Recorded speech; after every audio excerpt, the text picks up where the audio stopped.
3 തവണ CPM-ന്റെ MLA ആയിരുന്ന S Rajendran BJP-യിലേക്ക് പോകുന്നു. ഈ BJP-യിലേക്ക് പോകുന്ന എസ് രാജേന്ദ്രനെ CPM തള്ളി പറയുമെന്നുള്ളതിനെ കുറിച്ച് കൃത്യമായ ധാരണ നമുക്കില്ല. പക്ഷേ ഐഷ പോറ്റി കൊട്ടാരക്കരയിൽ ബാലകൃഷ്ണപിള്ളയെ അടക്കം തറപറ്റിച്ച CPM-ന്റെ MLA 3 തവണ MLA ആയിട്ടുണ്ട്. അവർ കോൺഗ്രസിലേക്ക് പോയപ്പോൾ വർഗവഞ്ചകി എന്നാണ് പാർട്ടി പറയുന്നത്. അപ്പോൾ ശോഭന ജോർജിൻ്റെ കാര്യത്തിൽ അതുപോലെ തന്നെ KV തോമസിൻ്റെ കാര്യത്തിലൊക്കെ CPM എടുത്ത നിലപാട് എന്താണെന്നുള്ളതും ചർച്ചാ വിഷയമായിട്ട് വരുന്നുണ്ട്. ഇനി ഈ പറയുന്ന പോലെ അൽഫോൺസ് കണ്ണന്താനം നേരത്തെ BJP-യിലേക്ക് പോയിരുന്നു. ആ BJP-യിലേക്ക് പോകുന്നതിന് തൊട്ടു മുമ്പ് അദ്ദേഹം CPM-ന്റെ പിന്തുണയുള്ള സ്വതന്ത്ര MLA തന്നെയാണ്. പക്ഷേ CPM MLA എന്ന് വേണമെങ്കിൽ പറയാമായിരുന്നു. അപ്പോൾ 2 കാര്യങ്ങളിൽ 2 നയം പാർട്ടി സ്വീകരിക്കുന്നു എന്നാണ് മനസ്സിലാക്കുന്നത്. രാമേന്ദ്ര സാറും ഉണ്ട്, നീരേട്ട സാറും ഉണ്ട്. സാർ എങ്ങനെയാണ് ഇതിനെ ഒന്ന് വിലയിരുത്തുക? അതായത് ഐഷ പോറ്റി ഈ പാർട്ടിയുടെ പഴയ പ്രത്യയശാസ്ത്ര കാലമൊക്കെ ഓർത്തിട്ട് അവരെ സംബന്ധിച്ച് ഈ കമ്മ്യൂണിസത്തിലെ ഏറ്റവും വലിയ തെറികളിലൊന്നാണ് ഈ വർഗവഞ്ചകി, വർഗത്തിന് വഞ്ചിക്കുക, ഉറ്റുക എന്നൊക്കെ പറയുന്നത്. അതാണ് ഈ കുലംകുത്തി എന്ന്, വർഗവഞ്ചകൻ അല്ലെങ്കിൽ കുലംകുത്തി എന്നൊക്കെ പറയുന്നത് അങ്ങനെയാണ്. ഏറ്റവും വലിയ തെറിയ. അവരെ സംബന്ധിച്ച് കമ്മ്യൂണിസ്റ്റുകാരെ സംബന്ധിച്ച് പഴയ ആളുകളെ പറ്റിയാണ് കേട്ടോ ഞാൻ പറയുന്നത്. ഈ ആദർശശാലികളുടെ ഒരു കാലത്ത് വർഗവഞ്ചന, അതായത് തൊഴിലാളി വർഗത്തിന് വഞ്ചിക്കുന്നത്, എന്നിട്ട് ബൂർഷയുടെ കൂടെ നിൽക്കുന്നത്, അതാണ് ഏറ്റവും വലിയ ദോഷമായിട്ട് കരുതിയിരുന്നത്. ഈ സിനിജി പറഞ്ഞ KV തോമസിൻ്റെയും ഒക്കെ കാര്യത്തിൽ ബൂർഷകളെ പാർട്ടി ഇങ്ങോട്ട് എടുത്തു കഴിഞ്ഞാൽ അത് വർഗവഞ്ചനയായിട്ട് കരുതാൻ പറ്റില്ല. കാരണം അത് ആ വർഗത്തിൻ്റെ മുന്നോട്ടുള്ള പോക്കിനെ ഉറപ്പിക്കുന്ന കാര്യമായിട്ടാണ് അവർ കരുതുന്നത്. അതുകൊണ്ട് ആണ് അതിനെപ്പറ്റി ആ കാര്യത്തിൽ ഇരട്ടത്താപ്പ് സ്വീകരിക്കുന്നത്. ഐഷ പോറ്റി അപ്പം തന്നെ പറഞ്ഞിരുന്നു എന്നെ വർഗവഞ്ചകിന്ന് അവർ വിളിക്കുമായിരിക്കും. അങ്ങനെ പറഞ്ഞതുകൊണ്ട് തന്നെ കുണ്ടറ മേഴ്സിക്കുട്ടി ഉടനെ വർഗവഞ്ചകിന്ന് വിളിക്കുകയും ചെയ്തു. മറ്റുള്ളവരത് പിന്തുടരുകയും ചെയ്തു. ഐഷ പോറ്റി തന്നെയാണ് പറഞ്ഞത്. ഈ സരിൻ്റെ കാര്യം അവർ പറഞ്ഞിരുന്നു, ശോഭന ജോർജിൻ്റെ കാര്യം ഒക്കെ പറഞ്ഞിരുന്നു, KV തോമസിൻ്റെ കാര്യം ഒക്കെ ചൂണ്ടിക്കാണിച്ചു. അവരിങ്ങോട്ട് വരുമ്പോൾ എന്ന് പറഞ്ഞാൽ അങ്ങോട്ടും ഇങ്ങോട്ടുള്ള വരവും പോക്കും നടക്കുന്നുണ്ട്. അപ്പോൾ ഒരാളെ മാത്രം വർഗവഞ്ചകി എന്ന് മുദ്ര കുത്തേണ്ട കാര്യമില്ല എന്നുള്ളതാണ് അവർ പറഞ്ഞത്. പിന്നെ അവർ എസ് രാജേന്ദ്രൻ BJP-യിലേക്ക് മടങ്ങുമ്പോൾ വർഗവഞ്ചകൻ എന്ന് CPM പറഞ്ഞിട്ടില്ല എന്നുള്ളതാണല്ലോ വിഷയം. കാരണം എന്താണെന്ന് വെച്ച് കഴിഞ്ഞാൽ അവിടെയുള്ള മറ്റ് സഖാക്കൾ തന്നെ വർഗവഞ്ചന നടത്തിയതിൻ്റെ കൂടുതൽ കാര്യങ്ങൾ രാജേന്ദ്രന് അറിയാം. പ്രത്യേകിച്ച് ഇടുക്കി പോലൊരു സ്ഥലത്ത് കഞ്ചാവ് വിൽപ്പനയുമായിട്ട് ബന്ധപ്പെട്ട സഖാക്കളുടെ കഞ്ചാവുമായി ഉള്ള ബന്ധങ്ങൾ പോലും രാജേന്ദ്രന് പറയാൻ കഴിയും. അതുപോലെ തന്നെ വർഗവഞ്ചന, ഇപ്പോൾ അവിടെ ഈ തേയില മുതലാളിമാരുണ്ടല്ലോ, ആ മുതലാളിമാർക്ക് വേണ്ടി വിടുപണി ചെയ്തതിൻ്റെ ഡീറ്റെയിൽസൊക്കെ രാജേന്ദ്രന് പറയാൻ പറ്റും. ഇത്തരം കഥകളൊന്നും പറയാനായിട്ട് ഐഷ പോറ്റിയുടെ കയ്യിലില്ല.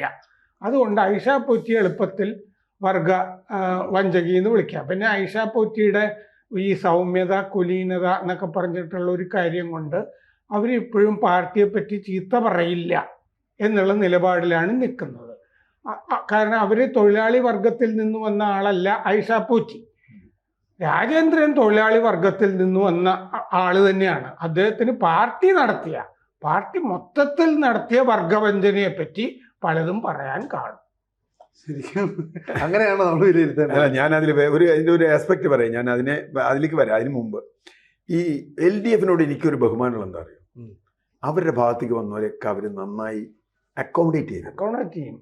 അതാണ് കാര്യം. UDF-നെ കൊണ്ട് അതാവില്ല, കോൺഗ്രസിനെ കൊണ്ട് അതാവില്ല. ഇപ്പൊ നോക്കൂ, ലതിക സുഭാഷിനും ഈ ശോഭന ജോർജിനൊക്കെ KV തോമസിന് ഒരു 3 ലക്ഷം രൂപ മാസം കിട്ടുന്ന ചെറിയൊരു ഓണറേറിയം ഇടപാടാണ് ചെയ്തു കൊടുത്തത്. സരീൻ രാവിലെ കോൺഗ്രസിൽ മത്സരിക്കാൻ തീരുമാനിച്ച് ഉച്ചയായപ്പോൾ മറ്റേ രാഹുൽ മാങ്കൂട്ടം സ്ഥാനാർത്ഥിയായപ്പോൾ സരീൻ മാറി. സരീന് ഇപ്പോൾ 80,000 രൂപ മാസം കിട്ടുന്ന എന്തോ ഒരു വിജ്ഞാന കേരളോ എന്തോ ഒരു സംഗതി പണി കൊടുത്തു. പഴയ അനിൽകുമാർ വന്നപ്പോൾ അയാൾക്ക് ഇപ്പോൾ സീറ്റ് കൊടുത്തു, മറ്റു സംഗതികൾ കൊടുത്തു. ഇപ്പോഴത്തെ PS പ്രശാന്ത്, ഇപ്പൊ വിവാദം നിൽക്കുന്ന പ്രശാന്ത് നെയ്യാറ്റിങ്കര സ്ഥാനാർത്ഥിയായിരുന്നു കോൺഗ്രസിന്റെ. പ്രശാന്ത് ഇപ്പുറത്ത് വന്നപ്പോൾ പ്രശാന്തിനെ ദേവസ്വം ബോർഡ് പ്രസിഡന്റ് ആക്കി. ചെറിയ പണിയൊന്നുമല്ല, സ്വർണ്ണം വരെ കക്കാനുള്ള ചാൻസ് ഉള്ള പൊസിഷനാണ് കൊടുത്തത്. കാരണം കഴിഞ്ഞ മുമ്പ് കട്ടണ്ടാരും പിടിച്ചിട്ടില്ല, അപ്പൊ ഇനിയും വേണ്ടി തട്ടിക്കൊന്നായിരിക്കും. നേരത്തെ പറഞ്ഞ ശോഭന ജോർജ്, ഞാനത് ഒരിക്കൽ ശോഭന ജോർജുമായിട്ടുള്ളൊരു ചാനൽ ഈ കോടതി പോലെ ഒരു സംഭവം ഉണ്ടായിരുന്നു. അപ്പോൾ അതിൽ ഞാൻ പറഞ്ഞു പി ജയരാജന് കൊടുത്ത പോസ്റ്റാണ് ശോഭന ജോർജിന് കൊടുത്തത് പാർട്ടി എന്ന് പറഞ്ഞാൽ പി ജയരാജൻ ആരാണ് ഈ പാർട്ടിയിൽ? പി ജയരാജൻ എത്ര ത്യാഗം സഹിച്ചിട്ടുണ്ട്, എത്ര വെട്ടുകൊണ്ടിട്ടുണ്ട്, RSSകാരുമായിട്ട് ഓണത്തിൻ്റെ അന്ന് കൊണ്ടിട്ടുണ്ട്. ജയരാജനെയും ശോഭന ജോർജിനെയും തുല്യമായിട്ടാണ് പാർട്ടി പരിഗണിച്ചത് എന്ന് പറഞ്ഞാൽ CPM ആരെയും അത് അവരിട്ട് ഇപ്പം ഇനി ആരെങ്കിലും മാറി ചെന്നാൽ അവർ അക്കോമഡേറ്റ് ചെയ്യും. അതാണ് CPMൻ്റെ കാര്യം. കോൺഗ്രസിനെ കൊണ്ട് അതാവില്ല. പൈഷാപ്പോട്ടി ജയിച്ച് നാളെ MLA യോ മന്ത്രിയോ ഒക്കെ ആവില്ല എന്ന് ഞാൻ പറയുന്നില്ല. പിന്നെ രാമേന്ദ്രൻ പറഞ്ഞ വിഷയത്തിലേക്ക് വന്നാൽ ഈ വർഗവഞ്ചന എന്നൊക്കെയുള്ള വാക്ക് ഇന്നിപ്പോൾ ഏതാണ്ട് സന്ദേശത്തിലെ ശങ്കരാടിയുടെ ഡയലോഗ് പോലെയാണ് ആളുകൾ പറയുക. ആരാണ് വർഗം, ഏതാണ് വർഗം എന്നൊക്കെയുള്ള ചോദ്യമുണ്ട്. അപ്പോൾ KV തോമസിൻ്റെ കാര്യം പറഞ്ഞു. KV തോമസ് എൻ്റെ തൊഴിലാളി വർഗമായോ ഇവിടെ ഇങ്ങോട്ട് കയറി കഴിഞ്ഞപ്പോൾ ഈ നേരത്തെ പറഞ്ഞ ആളുകൾ മുഴുവൻ സരീനും ഒക്കെ പെട്ടെന്ന് അങ്ങോട്ട് തൊഴിലാളി വർഗ ബോധത്തിലേക്ക് വരികയും ഐഷാൻ പോറ്റി CPM നിന്ന് പോകുന്നതോടുകൂടി അതോടുകൂടി തൊഴിലാളി വിരുദ്ധ. അതെന്താ വെച്ചാൽ പണ്ട് റഷ്യയിലൊക്കെ ലെനിന്റെയും സ്റ്റാലിന്റെയും കാലത്തൊക്കെ മുസ്ലിങ്ങൾ മുഴുവൻ പ്രോലിറ്റേറിയറ്റാന്ന് പറയുമായിട്ടുണ്ട്. അങ്ങനെ ലാറ്റിൻ കാത്തലിക്കുകൾ മുഴുവൻ പ്രോലിറ്റേറിയറ്റാന്ന് കരുതിയാൽ KV തോമസ് അങ്ങനെ വേണ്ടി എടുക്കാം. നമുക്ക് KV തോമസ് ലാറ്റിൻ കാത്തലിക്കാണ്, ശോഭന ജോർജ് ഓർത്തഡോക്സോ എന്തോ ആണ്, അവരൊക്കെ പ്രോലിറ്റേറിയറ്റ് നമുക്ക് കരുതാം.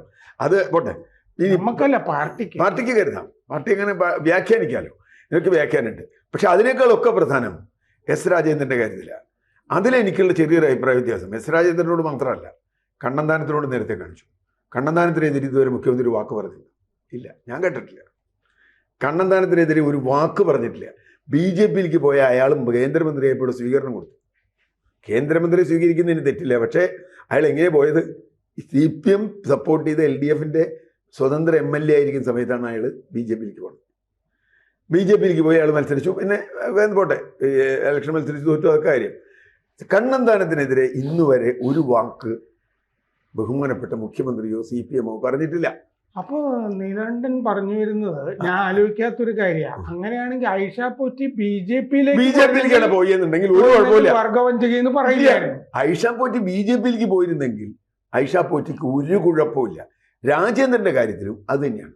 അപ്പൊ എനിക്ക് മനസ്സിലായത് ഇപ്പൊ വർഗവഞ്ചന എന്നാൽ CPMും BJPയും ഒരു വർഗത്തിൽ ഇപ്പോൾ CPIയിൽ നിന്ന് CPMയിലേക്ക് പോയാൽ അല്ലെങ്കിൽ തിരിച്ചു പോയാൽ അത് വർഗവഞ്ചന എന്ന് പറയാൻ പറ്റില്ല.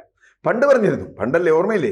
തിരുത്തൽവാദി, മറ്റേ റിവിഷനിസ്റ്റ്, മറ്റേത് മറിച്ചത് എന്നൊക്കെ പറഞ്ഞ് ഒരാൾ CPIക്ക് പോയാൽ തിരിച്ച് CPMയിലേക്ക് വന്നാൽ അയാൾ ഉടനെ വിപ്ലവകാരിയും പ്രോലിറ്റേറിയറ്റും മറ്റെന്ത് മാങ്ങാത്തൊലിയൊക്കെ ആവും. അപ്പോൾ പ്രശ്നം എന്താണെന്ന് വെച്ചാൽ BJPയിലേക്ക് പോയാൽ അത് വർഗവഞ്ചനയില്ല. കാരണം എന്താ വെച്ചാൽ അത് സെയിം വർഗ്ഗമാണ്. തൊഴിലാളി വർഗ്ഗം എന്ത് വർഗ്ഗമാണെന്ന് എനിക്കറിയില്ല, ഏതോ ഒരു വർഗ്ഗമാണ്. നേരെ മറിച്ച് കോൺഗ്രസിലേക്ക് പോയാൽ അല്ലെങ്കിൽ UDFയിലേക്ക് പോയാൽ അത് വർഗവഞ്ചന. ഇപ്പോൾ TK ഹംസ നമുക്ക് ഓർമ്മയുണ്ട്. TK ഹംസ വളരെ വിവാദം ഉണ്ടാക്കി. എനിക്ക് വലിയ ബഹുമാനമുള്ളൊരു നേതാവാണ് TK ഹംസ. എനിക്ക് അദ്ദേഹത്തിൻ്റെ പ്രസംഗമൊക്കെ നല്ല ഇഷ്ടമായിരുന്നു. TK ഹംസ രാത്രി കോൺഗ്രസിന് രാജിവെച്ചു വന്നു. ഞാനന്ന് നിലമ്പൂർ ഉപതെരഞ്ഞെടുപ്പിൽ TK ഹംസ ജയിക്കുന്ന ഉപതെരഞ്ഞെടുപ്പിൽ ഞാനന്ന് നിലമ്പൂരുണ്ട്. EMSൻ്റെ ഗംഭീരമായൊരു പ്രസംഗമുണ്ട്. TK ഹംസ ഇന്നലെ വരെ എന്തായിരുന്നു എന്നല്ല, ഇന്നെന്താണ് എന്നുള്ളതാണ്. നാളെ എന്താവുന്നുള്ളത് ഞങ്ങൾക്ക് പ്രശ്നമല്ല.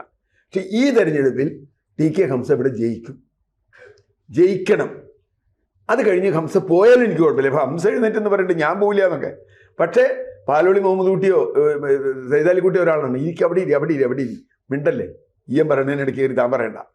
EMS പറഞ്ഞു 21-ാം തീയതി തെരഞ്ഞെടുപ്പ് കഴിഞ്ഞ് ഫലം വന്നിട്ട് നിലമ്പൂർ LDF ഇടതുപക്ഷം ജയിക്കുകയും ഇനി TK ഹംസ കോൺഗ്രസിലേക്ക് തിരിച്ചു പോവുകയും ചെയ്താൽ എനിക്കൊരു പ്രശ്നമല്ല എന്ന് പറഞ്ഞാൽ അതൊരു എലക്ഷൻ ടാക്ടിക്സ് ആണ്. പക്ഷെ വർഗവഞ്ചന എന്നൊന്നും EMS പറഞ്ഞിട്ടില്ല. വർഗവഞ്ചകനാണ് അങ്ങോട്ട് പോയിട്ടുള്ളത്. അപ്പോൾ പ്രശ്നം എന്താ വെച്ചാൽ ഇവിടെ ഒരാൾ BJPയിലേക്ക് പോയാൽ അയാൾക്കെതിരെ ഒരു പരാതിയില്ല. എത്ര പേര് BJPയിലേക്ക് പോകണു അല്ലേ? നമ്മളിപ്പോൾ പല സ്ഥലത്തും കണ്ടിട്ടുണ്ടല്ലോ, പഞ്ചായത്ത് പ്രസിഡന്റ് പോകണു. അതായത് ചില കോർപ്പറേറ്റുകൾ ഉണ്ടല്ലോ, ഇപ്പോൾ ആപ്പിളിൽ നിന്ന് ഒരാൾ മൈക്രോസോഫ്റ്റിലേക്ക് പോകാന്നിരിക്കട്ടെ. അപ്പൊ ഞങ്ങൾ രാജിവെച്ച് പോവാന്ന് പറയുമ്പോൾ ഈ ആപ്പിളിന്റെ ഉടമസ്ഥൻ ഈ പോകുന്ന ആളോട് പറയും, കുഴപ്പമില്ല, ഞങ്ങളുടെ ഒരു അംബാസഡറായിട്ട് നിങ്ങൾ അവിടെ പോയാൽ മതി എന്ന് പറഞ്ഞ പോലെ CPMൽ നിന്ന് ഒരാൾ BJPയിലേക്ക് പോകുമ്പോൾ ഞങ്ങളുടെ അംബാസഡറായിട്ട് BJPയില്, അല്ലെങ്കിൽ അന്ത്യമായിട്ട് ഞങ്ങളൊക്കെ അങ്ങോട്ട് വരുന്നുണ്ട്, ഇപ്പൊ രാജേന്ദ്രൻ പൊക്കോന്നാണ് പറയണെന്ന് എനിക്കറിയില്ല. അപ്പൊ ഇതില് പ്രശ്നം അത് മാത്രമല്ല. ഞാനിപ്പോ പറയാറുണ്ട്, ഈ IPL ക്രിക്കറ്റ് ടീമിലെ ആളുകൾ ഇങ്ങനെ മാറും. ഇപ്പൊ സഞ്ജു സാംസൺ എന്ന് പറയുന്ന മലയാളി, അയാളിപ്പോൾ സ്ഥാനാർത്ഥിയാവും എന്നൊക്കെ കേൾക്കാണ്ട് എനിക്കറിയില്ല. സഞ്ജു സാംസൺ രാജസ്ഥാനിൽ നിന്ന് ചെന്നൈയിലേക്ക് വന്നു. ചെന്നൈയിൽ നിന്ന് ജഡേജ അങ്ങോട്ട് പോയി. ഇതിലിപ്പോൾ നമുക്ക് ടെൻഷൻ അടിക്കേണ്ട കാര്യമൊന്നുമില്ല. കാരണം അവർ കാശ് നോക്കിയിട്ടോ വേറെ എന്തെങ്കിലും കാര്യം നോക്കിയിട്ടോ അവർ ചെയ്യണം. അത്ര ഇപ്പോൾ രാഷ്ട്രീയ പാർട്ടിയിൽ മാറ്റങ്ങളെ കണക്കാക്കേണ്ടതുള്ളൂ എന്ന് ഞാൻ കാണുന്നത്. കാരണം എന്താ വെച്ചാൽ പ്രത്യയശാസ്ത്രമൊക്കെ നഷ്ടപ്പെട്ട രാഷ്ട്രീയ പാർട്ടിയെ സംബന്ധിച്ചിടത്തോളം ഈ പാർട്ടിയിൽ നിന്നാലും അതാണ് ഐഷ പോറ്റിക്ക് നേരത്തെ പറഞ്ഞ ബുദ്ധിമുട്ട് വന്നത്. അവർക്ക് എന്തൊക്കെയോ പ്രത്യയശാസ്ത്രത്തെക്കുറിച്ചൊക്കെ ഉള്ള എന്തൊക്കെയോ പ്രശ്നങ്ങൾ ഇപ്പോഴും ഉണ്ട്. ആ പ്രശ്നമൊക്കെ ഐഷ പോറ്റി മാറ്റി വെച്ചാൽ മതി, ഒരു കുഴപ്പമില്ല. കാരണം ഇത് ഇപ്പോൾ കോൺഗ്രസ് സീറ്റ് കിട്ടിയില്ല ഇങ്ങോട്ട് വരും, ഇങ്ങോട്ട് സീറ്റ് കിട്ടില്ല അങ്ങോട്ട് വരും. ഇപ്പോൾ ലതിക സുഭാഷിൻ്റെ ഒക്കെ കാര്യം നമ്മൾ കണ്ടു. അപ്പോൾ എനിക്ക് തോന്നുന്നത് ഐഷ പോറ്റി കുറച്ച് മാറാനുണ്ടെന്ന്.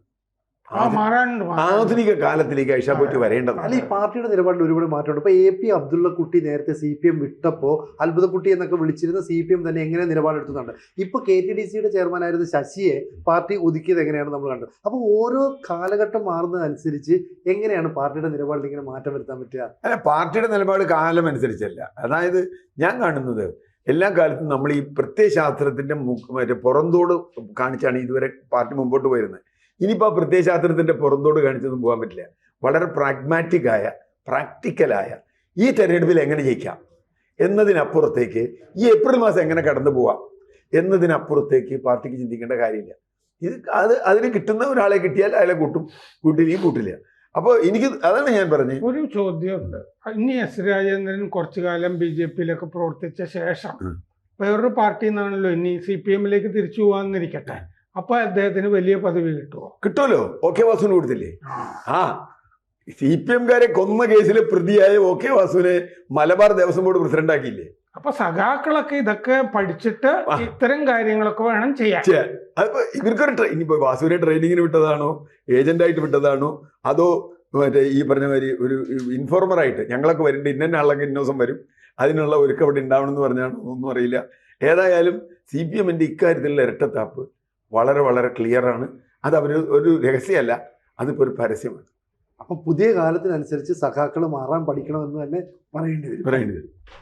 കൂടുതൽ വാർത്തകളും വിശേഷങ്ങളും നിങ്ങളിലേക്ക് എത്താൻ ABC മലയാളം സബ്സ്ക്രൈബ് ചെയ്യുക, ബെൽ ബട്ടണും അമർത്തുക.